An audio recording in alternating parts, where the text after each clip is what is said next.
In today's video, I'm going to show you how to set up split payments on Shopify using a partial payment or pre-order app.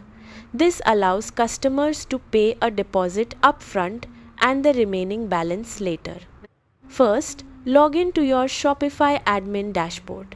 If you haven't already, install a partial payment app such as Pre-Order Now from the Shopify App Store. Once the app is installed, open the app dashboard and navigate to pre-order products or the product list.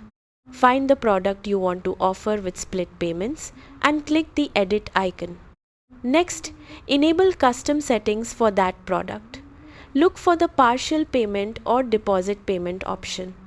Choose whether customers should pay a fixed amount or a percentage of the total price upfront. Enter the value that fits your business model. After configuring the payment amount, click Save Settings to apply the changes. Now, customers will be able to place an order by paying only the deposit, with the remaining balance collected later according to your setup. That's it. You've successfully enabled split payments on Shopify. Thanks for watching.